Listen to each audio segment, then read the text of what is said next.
요즘 우리 유행하는 말이 100세 시대라는 말을 합니다. 실제로 특별한 건강에 문제가 없으면 어쩌면 100세까지 사는 인생이 되지 않을까, 그렇게 생각할 수 있습니다. 그래서 어떤 가수가 100세 인생이라는 노래를 불러서 많은 사람들에게 인기를 얻기도 하고 또한 공감을 하기도 합니다. 그 가사 가운데 이런 내용이 있습니다. 60세에 저 세상에서 날 데리러 오거든 아직은 젊어서 못 간다고 해라. 70세에 저 세상에서 날 데리고 오거든 할 일이 아직 많아 못 간다고 전해라. 80에 저 세상에서 날 데려오거든 아직은 쓸만하여서 못 간다고 하여라. 90이 되어서 저 세상에서 날 데리러 오거든 알아서 갈 테니 재촉 말라고 전해라. 100세가 되어 저 세상에서 날 데리러 오거든 좋은 날 좋은 시에 가겠다고 전해라.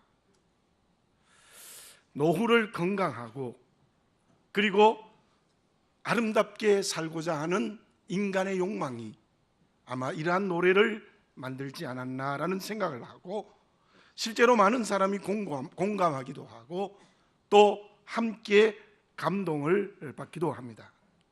그런데 우리가 여기에서 분명하게 알아야 하는 것이 있습니다. 아무리 그렇게 사람이 애쓰고 노력해도 인간이 이 세상을 떠나는 것은 절대로 사람이 결정할 수가 없습니다. 젊어서 못 간다? 할 일이 많아 못 간다? 쓸만해서 못 간다? 재촉 말하라? 안 됩니다. 이 세상을 끝내는 시간은 하나님이 그 시간을 정하시기 때문에 그 누구도 인생의 마지막을 그렇게 애를 써서 되는 문제가 아닙니다. 사람은 그 누구도 흙으로 만들어졌기 때문에 이 세상에서 영원히 살아갈 수가 없습니다. 오늘 읽은 요한계시록 21장 6절의 말씀이 어떤 말씀입니까?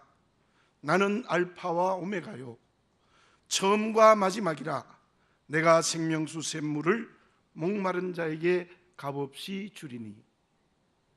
여호와 하나님이 처음과 마지막입니다. 이 세상을 창조하신 분도 하나님이시고 이 세상을 완성하여 새하늘과 새 땅을 만드실 분도 하나님이십니다. 나라를 시작하시는 것도 하나님이고 나라가 끝나는 것도 하나님이십니다. 개인도 마찬가지입니다.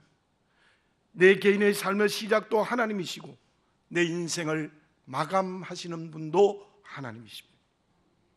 오늘 이제 한 해를 보내고 2017년 새해를 맞이하는 이 자리에 우리가 서서 하나님 앞에 나와 예배를 드립니다. 이때 우리에게 분명한 믿음이 굳게 서 있어야 됩니다. 2016년의 시작도 하나님이 하셨고 2016년을 이끌어 오신 분도 하나님이시고 이제 2016년을 마무리하는 분도 하나님이신 줄 믿습니다. 이제 곧 시작되는 2017년을 시작하시는 분도 하나님이시고 2017년을 이끌어 가시는 분도 하나님이시고 2017년 또 내년 송구 영신 예배를 드릴 때에 마감하시는 분도 하나님이십니다. 우리가 오늘 송구 영신 예배를 드리면서 분명하게 알아야 될 것은 알파와 오메가 처음과 마지막이 되시는 하나님의 손에 모든 것이 붙들려 있다는 굳건한 믿음을 가지는 것이 우리에게 필요합니다. 특별히 세상의 가치들을 붙들고 그 노예로 살아가는 사람들, 특별히 물질의 노예로 살거나 권력의 노예로 살면 전부 시작도 내 손으로 하고 과정도 내 손으로 하고 마감도 내 손으로 한다고 생각합니다. 그래서 인생의 100세라는 대중가요 노래도 생긴 것이 아니겠습니까?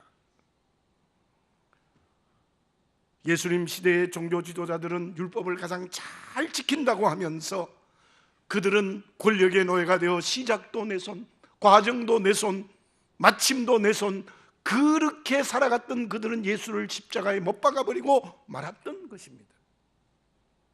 창세기 5장 24절에 나오는 에녹은 300년 동안 하나님과 동행하였다.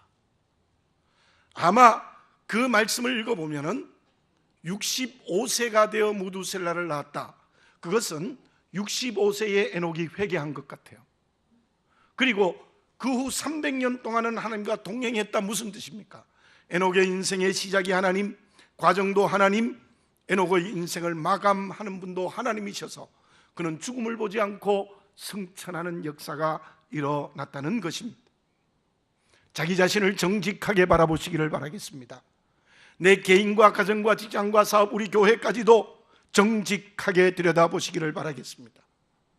시작이 하나님이십니까? 이끌어 가시는 분도 하나님이십니까? 마감하시는 분도 하나님이십니까? 우리는 오늘 송구 영신 예배를 드리면서 그 믿음이 굳게 서는 역사가 일어나야 될 줄로 믿습니다. 그때 하나님께서 우리에게 생명수 샘물을 마시게 하시는 큰 은혜를 허락하여 주실 줄로 믿습니다. 내가 시작하고 내가 이끌어가고 내 욕심이 마감하는 다른 손에 달려서 움직이는 사람들은 하나님의 은혜의 생명수 샘물은 없습니다. 새해를 맞이하는 저와 여러분, 시작하신 분도 하나님, 이끌어 가신 분도 하나님, 마감하신 분도 하나님이라는 굳건한 믿음에서는 저와 여러분들이 되어져야 될 줄로 믿습니다. 그러면 처음과 마지막이 오직 하나님의 손에 있다는 굳건한 믿음으로 살아가는 사람은 어떤 사람이겠습니까? 제가 한 번은 어떤 집사님 가정을 신방을 했는데 그 집에 안에 들어가 보고 우선 깜짝 놀랐어요. 왜냐하면 그 거실에 아무것도 없었어요. 텔레비전도 없었어요. 정말 그런 집은 전 처음 신방을 했어요. 집사님, 어떻게 거실이 텅 비어 있습니까? 그랬더니 집사님이 저에게 이런 얘기를 해주셨어요. 그 집이 아주 상류층으로 잘 사는 집이었는데요, 저는 무엇을 모으는 게 취미였습니다. 처음에는 외국 여행을 하든지 어디 가면 열심히 모아서 장식을 했더랬는데 어느 날 가만히 생각해 보니까 내가 왜 이걸 모을까? 이게 의미가 있을까? 그런 생각이 들어서 전부 창고에 넣거나 전부 버려버렸대요. 그래서 집사님은 집에 들어와서 거실에 앉으면 너무너무 기쁘대요. 아무것도 없는 것에 기쁨. 텅 빈 거실에 앉아있으면 그렇게 마음이 평안하대요. 신방하러 갔다가 제가 은혜 받았습니다. 정말 제가 은혜 받았습니다. 어떤 사람은 이런 말을 했습니다. 진정한 행복은 손에 쥐고 있을 때 주어지는 것이 아니라 손에 쥔 것을 버리기 시작할 때 출발한다라는 말을 했습니다. 바울이 고백한 갈라디아서 2장 20절 앞부분의 내용이 무엇입니까? 내가 그리스도와 함께 십자가에 못 박혔나니 그런즉 이제는 내가 사는 것이 아니요 오직 내 안에 그리스도께서 사신 것이라.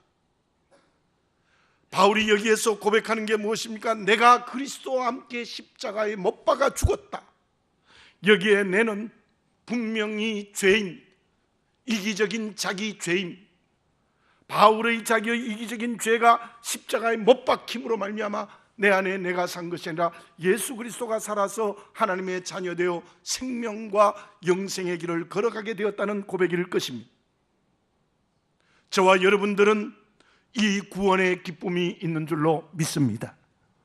내 죄가 주님의 십자가에 못 박혔기 때문에 이제는 내 안에 내가 산 것이 아니라 내 죄가 사는 것이 아니라 그리스도께서 살아서 저 천국을 향한 영생의 길을 걸어가고 있는 것이 저와 여러분인 줄 믿습니다. 자, 그런데 우리가 이 말씀을 좀 더 해석해 보아야 될 부분이 있습니다. 내가 주님과 함께 십자가에 못 박혔다는 내 죄는 무엇으로 내 마음속에 나타나고 있는 것입니까? 이 말씀을 확대해서 해석하면 내 마음에 있는 분노, 불평, 미움, 질투, 슬픔, 절망, 고통, 불만족, 그것이 다 죄로 말미암아 주어지는 내 마음에 형성되는 거예요. 죄 때문에 분노가 생겨요. 죄 때문에 불평과 미움이 생기고, 죄 때문에 시기와 질투가 생기고, 죄의 결과가 슬픔과 절망과 고통과 불만족이 생기는 거예요. 저와 여러분, 정말 처음과 과정과 마지막이 오직 하나님이라는 믿음에 굳게 선 사람은 누구냐? 내 마음에 있는 내 죄로 말미암아 생기는 모든 것들을 십자가에 못 박는 역사가 일어나야 될 줄로 믿습니다. 다시 말씀드리면 내 마음의 죄로부터 일어난 모든 마음들을 비워내는 역사가 일어나야 돼요. 우리는 십자가를 통과해야 구원받습니다. 마찬가지로 죄의 결과로 나타난 이 모든 마음속에 있는 잘못된 것이 십자가를 통과하는 성령의 체험을 해야 돼요. 그때에 우리는 처음과 나중이 되시는 하나님의 손을 붙들고 살아가는 그리스도인이 될 수 있다는 것을 우리는 다시 한번 분명히 하는 저와 여러분들이 되어져야 될 줄로 믿습니다. 본문을 기록한 바울이 빌립보서 3장에서 어떤 고백을 했습니까? 8일 만에 할례받고 이스라엘 족속, 베냐민 지파, 히브리인 중에 히브리인, 바리새인, 율법으로는 정말 놀랍게 공부를 많이 했고 흠도 없고, 그리고 열심히 교회도 율법으로 핍박한 사람. 바울은 어떻게 고백합니까? 그 모든 것을 빌립보서 3장 8절에 보면 배설물로 여겼다. 깨끗하게 버렸어요. 깨끗하게 버렸어요. 우리가 화장실에 버리고 온 것이 아깝다고 생각하는 사람 없지 않습니까? 그처럼 깨끗이 버렸어요. 배설물처럼 버렸어요. 그리고는 그 마음 속에는 그리스도만이 살아있었어요. 그리스도만이 살아있었어요. 오늘 이 예배를 드리면서 저와 여러분, 내 죄가, 그 죄로 인하여 일어난 우리 모든 마음에 있는 잘못된 것들이 성령으로 말미암아 십자가를 통과하는 체험을 하는 저와 여러분들이 되어져야 될 줄로 믿습니다. 그래야 하나님이 내 인생의 주인이 돼요. 예수님이 내 인생의 주인이 돼요. 주님이 내 안에 살아계세요. 그때 시작하신 분도 하나님, 이끌어가신 분도 하나님, 마감하신 분도 하나님이라는 하나님의 절대적 주권을 붙들고 살아가는 믿음의 그릇이 될 수 있을 줄로 믿습니다. 그러면 버렸으면 채워야 할 것이 있습니다. 그것은 무엇일까요? 오늘 바울의 고백은 그리스도가 내 마음에 살아계신다 이렇게 말씀하셨고, 또 갈라디아서 2장 20절 하반절에 보면은 이제 내가 육체 가운데 사는 것은 나를 사랑하사 나를 위하여 자기 자신을 버리신 하나님의 아들을 믿는 믿음 안에서 사는 것이라. 내 마음 속에 그리스도가 살아계시고 내가 이제 육체 가운데 사는 것은 믿음으로 사는 것이다. 그리스도가 살아계신다. 그리고 믿음으로 산다는 것을 무엇으로 설명할 수 있겠습니까? 이렇게 확대 해석해서 말씀드릴 수 있습니다. 분노와 고통은 버리고 마음속에 성령이 주시는 평강, 샬롬이 넘쳐야 됩니다. 마음속에 불평은 다 버리고 하나님 앞에서는 감사가 넘쳐야 됩니다. 미움과 시기와 질투가 없어지고 사랑과 인내가 온 마음속에 가득 차야 돼요. 슬픔이 없어지고 기쁨으로 충만해야 되고, 불만이 없어지고 만족함이 있어야 하고, 절망이 없어지고 희망으로 가득 찬 마음이 되어야 돼요. 우리 갈라디아서 5장을 읽어보면 육체의 일은 현저하니 하며 나오는 말씀들이 있어요. 음행과 더러운 것과 호색, 우상 숭배, 주술, 원수 맺는 것, 분냄, 시기, 당 짓는 것, 분열, 이단, 투기, 술 취함, 방탕, 전부 버립니다. 그리고 우리가 잘 아는 성령의 9가지 열매는 우리의 마음 속에 있어야 한다. 사랑과 희락과 화평과 오래 참음과 자비와 양성과 충성과 온유와 절제, 이게 성령의 9가지 열매다. 여러분, 그리스도가 내 마음에 살아계신다는 것, 믿음으로 살아간다는 것은 내 마음속에 성령의 9가지 열매가 가득 차고 충만해지는 겁니다. 내 마음을 가만히 다시 한번 들여다보시기를 바라겠습니다. 왜 믿음의 용기를 잃어버리고 비겁해졌습니까? 왜 믿음의 용기로 살아가지 못하고 우리는 사람의 눈치를 보고 눈에 보이는 이권에 매달리고 세속적인 판단에 따라서 살아갑니까? 왜 비겁해집니까? 그리스도가 내 마음에 살아계셔서 9가지의 성령의 열매가 내 마음속에 가득 차 있지 않기 때문이에요. 베드로를 보십시오. 조그마한 비자 앞에서 예수님을 맹세하고 모른다고 3번이나 부인한 비겁한 자였습니다. 그러나 그 베드로가 성령 받고 회개하고 새로워지고 그리스도가 그 마음에 살아있을 때 공회 앞에서도 담대하게 용기 있게 예수님이 메시아입니다, 감옥에 들어가면서도 용기 있게 말할 수 있었던 거예요. 그게 베드로의 이야기가 아닙니다.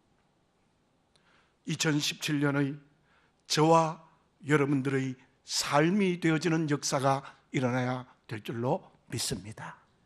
내 마음속에 그리스도가 살아계셔서 사랑과 기쁨과 화평과 오래 참음, 자비, 양성, 충성, 온유, 절제와 같은 것들이 마음속에 삶 속에 가득 찬 열매로 살아 움직이는 그 사람이 그리스도가 내 마음에 살아계시는 시작과 과정과 마지막을 주관하시는 하나님의 손을 잡고 살아가는 그리스도인이 되는 줄로 믿습니다.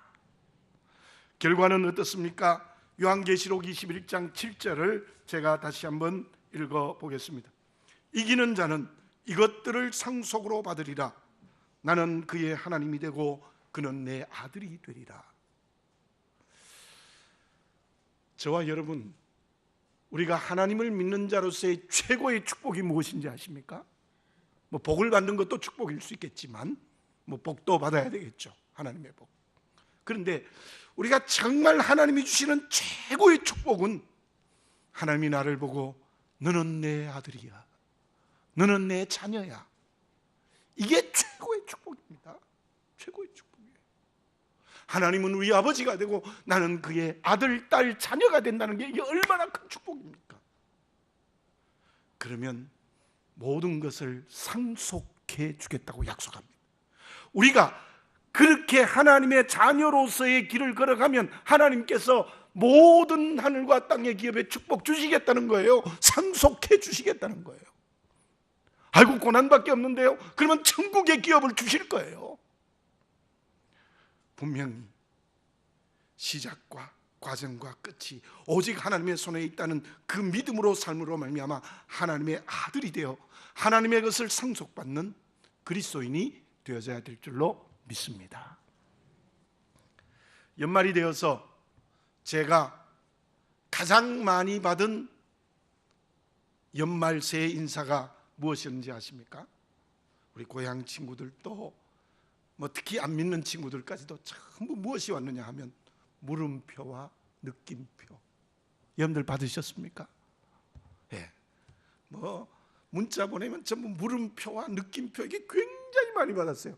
난 저게 뭘까? 이렇게 생각했는데 그게 뭐냐 하면 묻지 말고 느껴라라는 뜻이래요. 신앙적으로 굉장히 좋은 말인 것 같아요. 우리가 한 해를 보내면서 하나님 올해는 왜 이렇게 나기 힘들게 했습니까? 그렇게 안 해야 되겠죠. 어떻게 하면 됩니까? 감사하면 돼요. 올해도 하나님의 은혜에 감사합니다. 느낌표. 내년에도 내년이 됐네요 이미요. 예, 올해도 정말 하나님의 은혜에 감사하며 살겠습니다라는 느낌으로 사는 그리스도인이 되면 제대로 사는 그리스도인이 되지 않을까 싶습니다. 하나님의 은혜에 감사하며 살아가는 사람이 누구입니까? 그 사람이 바로 시작도 하나님, 과정도 하나님, 마침도 하나님, 그 손을 굳게 잡는 믿음의 그릇이 되는 줄로 믿습니다. 기도드리겠습니다. 사랑하는 아버지 하나님, 감사합니다.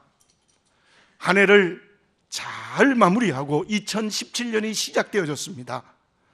아버지 하나님, 내 인생의 시작과 과정과 마지막이 오직 하나님의 손에 있다는 믿음을 가지게 하여 주시옵소서. 아버지 하나님, 우리 개인과 가정과 직장과 사업, 모든 시작과 과정과 마지막이 하나님의 손에 있다는 굳건한 믿음을 가지고 살게 하여 주시옵소서. 우리 교회가 그렇게 새해를 가게 하여 주시옵소서. 이 나라와 이 민족 저 북한에 이 은혜가 넘쳐나게 하여 주시옵소서. 그러기 위하여 우리 모두가 다 다시 한번 하나님 앞에서 버려야 될 것 깨끗이 마음에서 비워내고, 마음에 채워야 될 것 그리스도가 살아계시는 것으로 가득 찬 그리스도인데요, 새해는 은혜에 감사하며 살아가서 아들에게 주시는 하늘과 땅의 기업을 상속받는 진정한 의미의 축복받는 새해가 될 수 있도록 은혜 내려 주시옵소서. 생각과 머리만이 아니라 우리의 인격과 삶의 알파와 오메가요, 처음과 마지막이 되시는 하나님 아버지를 굳게 믿고 사는 새해가 되게 하여 주시옵소서. 예수님의 이름으로 기도드립니다. 아멘.